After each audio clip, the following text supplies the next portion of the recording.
Welcome दोस्तों, आपके अपने यूट्यूब चैनल पे मैं आपका दोस्त अजय कुमार शर्मा आपका एक बार फिर से स्वागत करता हूं। तो आज की वीडियो हम क्या पढ़ेंगे, एक तो वाटर बकेट इक्वेशन के बारे में पढ़ेंगे, उसके बाद हम पढ़ेंगे प्रेसिपिटेशन के बारे में और इसके टाइप्स क्या क्या होते हैं और इनकी फॉर्म क्या क्या होती है। ठीक है, तो इनके बारे में आज हम पढ़ेंगे। तुम्हारा टॉपिक डालो आप आज का, वाटर बकेट इक्वेशन। तो देखो, ये जो इक्वेशन होती है वो क्या होती है, मास कंजर्वेशन लॉ को फॉलो करती है। देखो क्या होगा, जैसे मान लो कि ये एक कोई गड्ढा है, ठीक है, पौंड है, तालाब है कोई, मान लो यहाँ से पानी गया इसके अंदर 100 मीटर क्यूब, ठीक है, यानी ये अपना इनपुट था और पानी बाहर निकला अपना 60 मीटर क्यूब, यानी ये क्या हुआ, आउटपुट। और कुछ पानी इसके अंदर स्टोर हो गया। कितना स्टोर हुआ, 40 मीटर क्यूब। तो हम इसको कैसे लिखेंगे बताओ, क्या मैं इसको ऐसे लिख सकता हूँ, इनपुट इक्वल टू, यह मान लो कि सिग्मा ऑफ इनपुट, वो अलग अलग फॉर्म में हो सकता है। जैसे अब मैं गया, एक तो बरसात का पानी आया और एक मैंने भी डाल दिया 2 बाल्टी, ठीक है भाई, तो अलग अलग फॉर्म में हो गया, यानी बरसात का और मेरे द्वारा डाला गया, तो अलग अलग फॉर्म में sigma of input equal to sigma of output plus storage.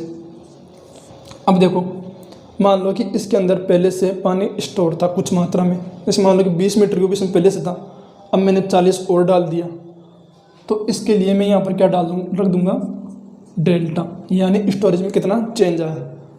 ठीक है, तो ये मैं इसकी ये अपनी इक्वेशन है, वाटर बकेट इक्वेशन जो है वो क्या होती है, sigma of input equal to sigma of output plus delta storage. मैं इसको आई से लिखता हूँ, मैं इसको ओ से लिखता हूँ और इसको डेल्टा एस से लिखता हूँ। यह आपकी कई बार एग्जाम में पूछा गया क्वेश्चन है, आरआरबी जेईई के। या फिर इसको इस लिख सकता हूँ कैसे, delta S equal to I minus O. वो तो अगर आप मैथमेटिक्स स्टूडेंट हो तो आप इनको इंटरचेंज करना तो आराम से जानते हो, कोई दिक्कत वाली बात नहीं है। ठीक है, तो अब हम पढ़ते हैं प्रेसिपिटेशन के बारे में और इसके टाइप्स और फॉर्म के बारे में। ठीक है, तो आप इसको एक बार समझ लो और लिख लो, लिखना चाहो तो अब हम पढ़ेंगे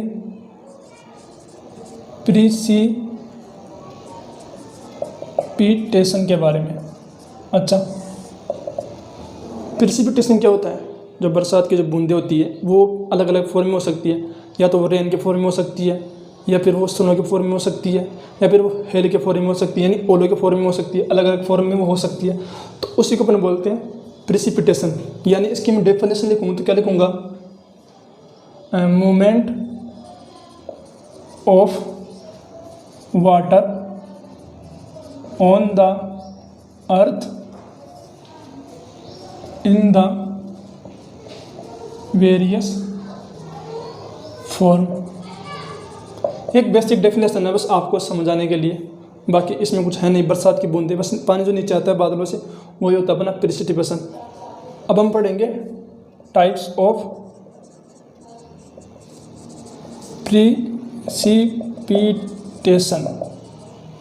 टाइप्स ऑफ प्रेसिपिटेशन। ठीक है, तो इसका फर्स्ट पार्ट है, यानी पहला जो प्रेसिपिटेशन का टाइप है वो है कॉन्वेक्टिव प्रेसिपिटेशन। ठीक है, तो देखो, इसको समझाने से पहले मैं आपको एक चीज़ समझाना चाहूँगा कैसे। ये अपनी अर्थ है, ठीक है, ये इसका इक्वेटर है, ये ट्रॉपिक ऑफ कैंसर है और ट्रॉपिक ऑफ कैप्रिकॉर्न।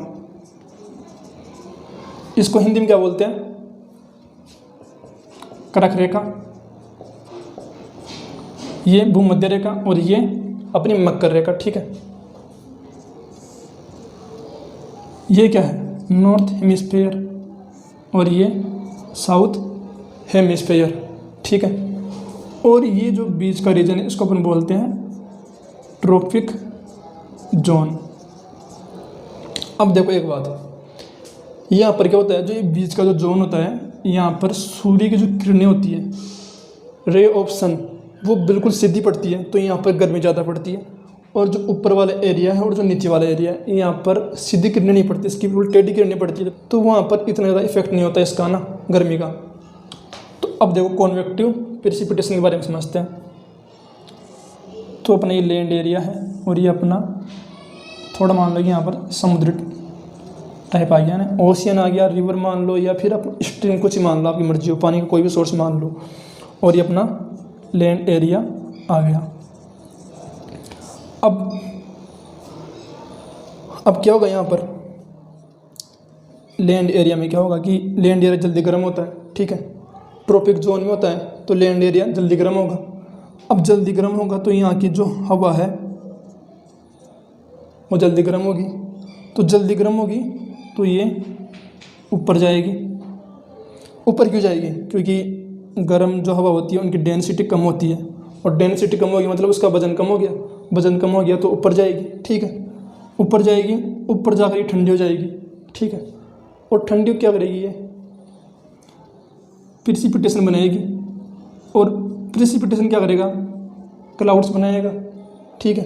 और क्लाउड्स क्या करेगा, बरसात करेगा, और टाइप्स ऑफ बरसात करेगा। बरसात अलग अलग फॉर्म में हो सकती है, ठीक है, वो अपन बाद में देखेंगे अगले इसके फॉर्म ऑफ प्रेसिपिटेशन में, ठीक है। तो ये इसका पहला टाइप क्या हो गया, कॉन्वेक्टिव प्रेसिपिटेशन में क्या होता है कि लैंड एरिया होती है, यहाँ पर ये इसकी हवा गर्म होती है तो इसकी डेंसिटी लूज होती है, डेंसिटी लूज करती है तो ये ऊपर उठती है, ऊपर उठेगी, ऊपर जाएगी, तो यहाँ पर इसकी क्या होगी ठंडी होगी ऊपर, क्योंकि ऊपर वाला जो टेम्परेचर है कुछ लेवल पे वो उसका टेम्परेचर कम होता है, ठीक है। तो यहाँ पर क्या करेगी, क्लाउड्स का फॉर्मेशन करेगी, यानी प्रेसिपिटेशन बनाएंगे छोटे छोटे, और प्रेसिपिटेशन क्या करेंगे, क्लाउड का फॉर्मेशन करेंगे, और वो वापस बरसात हो जाएगी। अब देखो क्या होगा कि यहाँ पर जो बरसात होगी वो बहुत आंधी के रूप में आएगी, यानी थंडर स्ट्रॉम आंधी के रूप में आएगी, STROAM, थंडर स्ट्रॉम, ठीक है। अब इसकी जो बरसात की इंटेंसिटी होगी वो बहुत ज़्यादा होगी, आंधी के रूप में आएगी, इंटेंसिटी इसकी बहुत ज़्यादा होगी, लेकिन इसका जो ड्यूरेशन है वो शॉर्ट होगा, कि हवा जो बरसात को आंधी उड़ा ले जाएगी, ठीक है।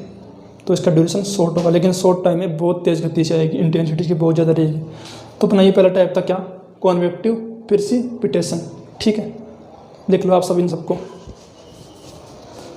और हाँ एक चीज़ और, यहाँ पर जो ये क्लाउड्स बनते हैं वो क्यूमेली टाइप के होते हैं, क्यूमेली फॉर्म क्लाउड होते हैं, ठीक है। जैसे बताऊँ आपको कि अपने गर्मी के टाइम में वो नहीं होते चमकीले चमकीले टाइप के बादल, सफ़ेद सफ़ेद चमकीले टाइप के, तो वही होते हैं क्यूमेली फॉर्म क्लाउड्स के नाम से, है ना। और यहाँ पर क्या होता है कि इसकी विंड वेलोसिटी बढ़ जाती है,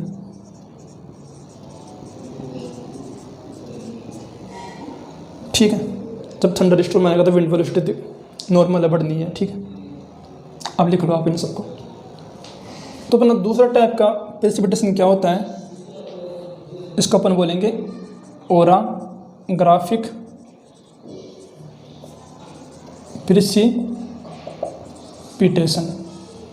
अच्छा, ओराग्राफिक प्रेसिपिटेशन क्या होता है, देखो यहाँ से क्या होगा कि अपनी मॉइस्ट एयर आएगी, ठीक है। अच्छा, मॉइस्ट एयर क्या होती है कि मॉइस्ट एयर को अपन क्या लिख सकते हैं, ड्राई एयर प्लस वेपर, ठीक है। इसको बोलते हैं अपन मॉइस्ट एयर। मॉइस्ट एयर आई, अब ये ऐसे जान चाहती है, लेकिन यहाँ पर बीच में क्या पर्वत आ गया, या फिर मान लो कोई भी हिली एरिया आ गया, कोई भी बीच में मान लो कि बाधा आ गई इसके, है ना। तो ये क्या होगा, ये मोइस्ट एयर ऐसे चल जाएगी, ठीक है, यानी upper movement of moist air, upper movement of moist air यहाँ पर हो जाएगा, ठीक है। अब क्या करेंगे, मोइस्ट एयर ऊपर जाएगी और यहाँ पर प्रिसिपिटेशन बनाएगी और प्रिसिपिटेशन क्या करेंगे, क्लाउड्स का फॉर्मेशन करेंगे, ठीक है। अब देखो एक चीज़ यहाँ पर जो समझने वाली बात है वो क्या है कि यहाँ पर क्लाउड्स फॉर्मेशन करेंगे और इसके इधर इधर ज़्यादा बरसात होगी, यानी इस पर्वत के इधर इधर ज़्यादा बरसात होगी और इसके इधर कम बरसात होगी। तो जहाँ पर कम बरसात होती है उसको अपन बोलते हैं लीवर्ड, ठीक है, इसको अपन बोलेंगे लीवर्ड। और जहाँ पर ज़्यादा बरसात होती है उसको अपन बोलते हैं विंडवर्ड, ठीक है। ये इस साइड में हेवी रेन मान लो और इस साइड मान लो लो रेन। मुझे यहाँ पर क्या लिखना चाहिए था कि हेवी प्रिसिपिटेशन, लेकिन होता है क्या कि इंडिया में जो मोस्टली जो बरसात होती है वो जो ओलो के रूप में या फिर स्नो के रूप में होती है या फिर सिंपल जो रेन के लिए होती है, बट जो मोस्ट ऑफ होती है वो अपनी रेन के लिए होती है। तो मैं जो प्रिसिपिटेशन का जो फॉल होता है या फिर मैं बोल दूँ रेनफॉल, ठीक है, क्योंकि मोस्टली क्या होती है रेनफॉल होती है 80-90% तक, 80 to 90% रेन के रूप में होती है, तो मैं इसको बोलता हूँ रेनफॉल, ठीक है। अब क्या हुआ, क्लाउड्स बन गए, अपर मोइस्ट एयर आई, अपर मूवमेंट हुआ इसका, क्योंकि बीच में कोई भी पर्वत आ गया तो इसका अपर मूवमेंट हुआ, क्लाउड्स का फॉर्मेशन हुआ और इधर ज़्यादा बरसात आएगी, इधर बहुत कम बरसात आएगी, ठीक है। ये इसकी विंडवर्ड साइड होगी, ये इसकी लीवर्ड साइड हो गई, ठीक है। यहाँ पर हेवी रेन होगी और यहाँ पर लो रेन होगी। अब देखो आप एग्जाम्पल ये समझो कि ये बना हिमालय पर्वत है, यहाँ से अपनी गंगा नदी है बह रही है, उससे अपनी मॉइस्ट एयर निकल रही है और वो ऊपर जाएगी, क्लाउड्स का फॉर्मेशन करेगी और इंडिया में तो आएगी बरसात। और इधर चाइना है, चाइना में रहता है सूखा इस वाले एरिया में, क्यों, यही कारण है बस, कौन सा, ओरोग्राफिक प्रिसिपिटेशन होता है वहाँ पर। जो भी उत्तराखंड में 2013 में शायद बरसात ना, वो उसका ये वो ओरोग्राफिक प्रिसिपिटेशन के बारे में का बहुत बड़ा एग्जाम्पल है, बहुत बढ़िया आपके लिए समझने के लिए। या फिर अपने जो इंडिया का ऐसा नक्शा है, ठीक है, तो यहाँ पर ये अपने जो महाराष्ट्र वाला एरिया है या फिर कर्नाटक वाला जो एरिया है, यहाँ पर बहुत बड़े बड़े माउंटेन है, ठीक है, माउंटेन है। तो माउंटेन होने के कारण वहाँ पर यही जो ओरोग्राफिक प्रिसिपिटेशन है वो वहाँ पर बहुत ज़्यादा होता है। इसी कारण आप बोल सकते हो कि जैसे अपना महाराष्ट्र है, उसके एक एरिया में तो बहुत ज़्यादा बरसात होती है और दूसरे वाले एरिया में सूखा पड़ता है। जहाँ पर जैसे सचिन तेंदुलकर गए थे और वहाँ पर उन्होंने एक गाँव को गोद भी लिया था, तो वही यही कारण था कि इधर ज़्यादा बरसात होती है, एक क्षेत्र में बाढ़ आती है और एक वाले एरिया में सूखा पड़ता है, ठीक है। तो बहुत बढ़िया एग्जाम्पल इसका ओरोग्राफिक प्रिसिपिटेशन ऐसे अपना हो गया, ठीक है। तो आप इन सबको लिख लो और कुछ रह रहा है क्या, बस हो गया। तो तीसरा अपना टाइप कौन सा है, साइक्लोनिक प्रिसिपिटेशन। तो जनरली होता क्या है कि ये जो प्रिसिपिटेशन होता है वो मोस्टली ट्रॉपिक एरियाज में होता है, ठीक है, यहाँ जहाँ पर बहुत ज़्यादा गर्मी पड़ती है। तो यहाँ पर क्या होता है कि जो अपनी गर्म हवाएँ हैं वो ऊपर उठेगी क्योंकि इनकी डेंसिटी लूज होगी, ठीक है, डेंसिटी इनकी लूज होगी। अब क्या होगा कि यहाँ पर मॉइस्ट एयर आएगी इनकी जगह लेने के लिए, कि नीचे जगह खाली होगी ना, तो वहाँ पर मॉइस्ट एयर आएगी कि इनकी जगह मैं बैठती हूँ। लेकिन यहाँ पर क्या है, बहुत ज़्यादा गर्म है एरिया, तो ये भी इनके साथ साथ ऐसे ऊपर चलने लग जाएगी, इधर से आएगी, ठीक है। और इधर ये यहाँ तक पहुँच के कहाँ तक, स्ट्रेटोस्फीयर में, समताप मंडल,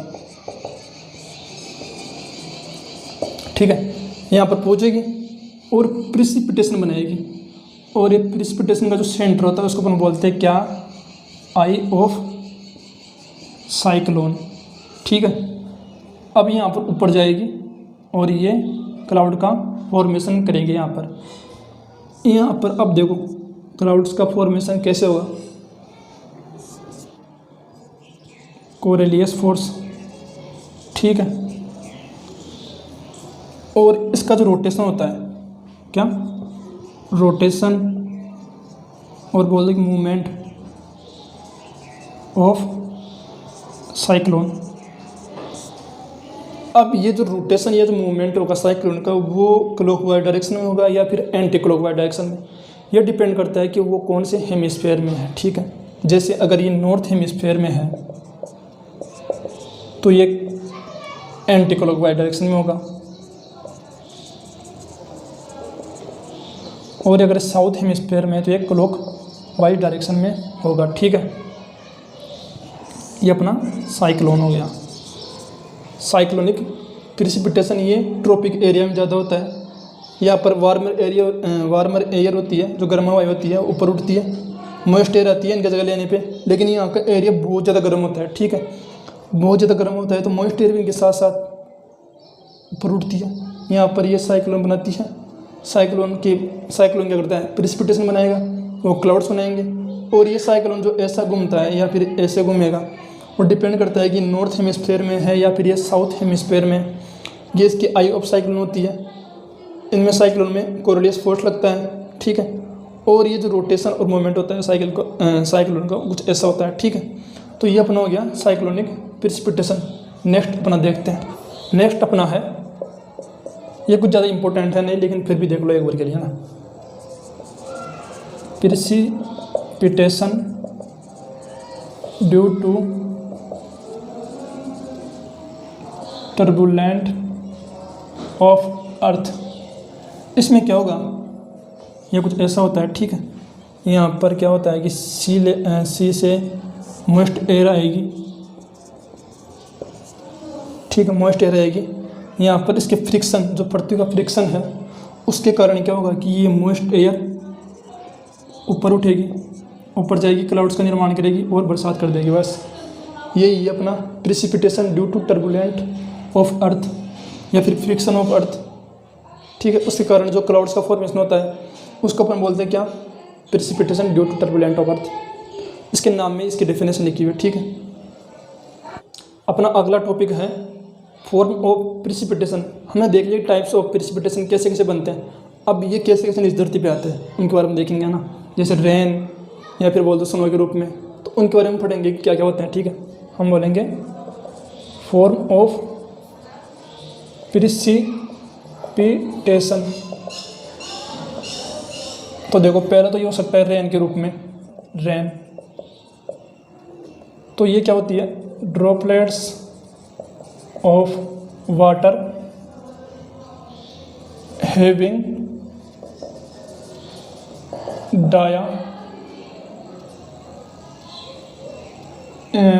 0.6 mm to 5 mm, ठीक है। अगर वाटर का डायमीटर 0.6 mm से 5 mm में हो तो उसको अपन बोलते हैं सिंपल रेन, जब अपनी रेन होती है उसको। अब देखो एक इम्पोर्टेंट चीज़, ये जो भी बताता है कि ये रेन किसको बोलेंगे, यानी 0.6 से 5 mm होगा तो उसको अपन रेन बोलेंगे, या फिर जो भी अपन आगे पढ़ेंगे तो उसको बताता है कौन सा, अपना इंडियन मेट्रोलॉजिकल डिपार्टमेंट, ठीक है।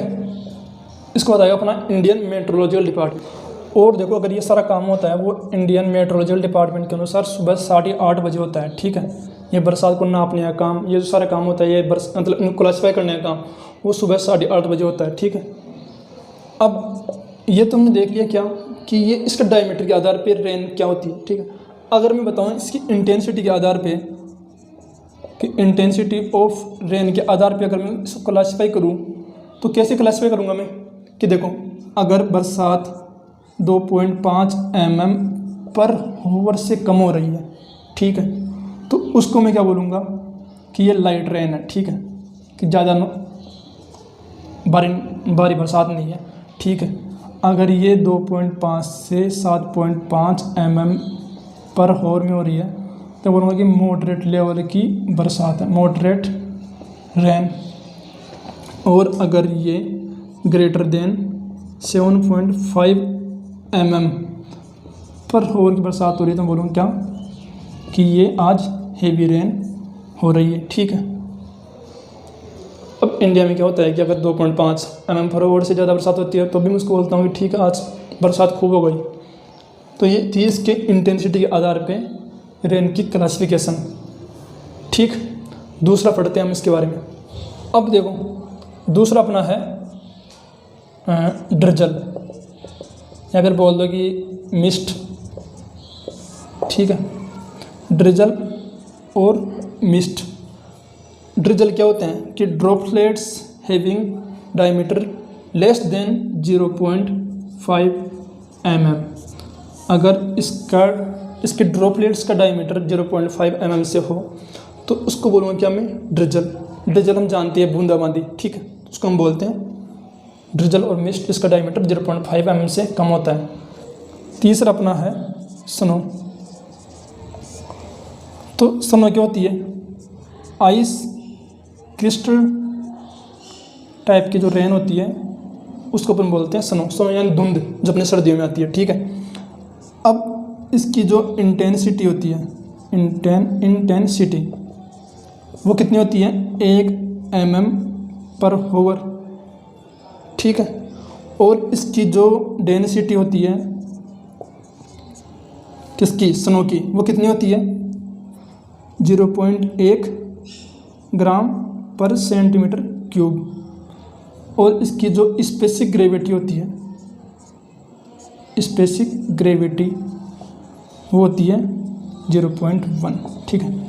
इसके कोई यूनिट नहीं होती क्योंकि ये दो डेंसिटी हो गई, वो होता है अनुपात होता है। ठीक है। फोर्थ अपनी है हेल, या मान लो कि ओला। जो ओलावृष्टि होती है उसको अपन बोलते हैं होल। यानी बोलूँ कि मैं इनकी ये किस टाइप की होगी? जैसे मान लो कि आइस बॉल टाइप की होगी। ठीक है। आइस बॉल्स टाइप की होती है और इनका जो डायमीटर होता है वो मान लो कि 8 मीटर से ज़्यादा ही होता है, 8 mm से ज़्यादा ही होता है। ठीक है। 8 mm से ज़्यादा होता है इसका डायमीटर, हेल यानी ओला का। ठीक है। अपनी जो नेक्स्ट है वो है स्लीट। स्लीट बोले तो हम लोग क्या कि mixture of rain and snow. ठीक है। तो बस अपनी ये 5 इंपॉर्टेंट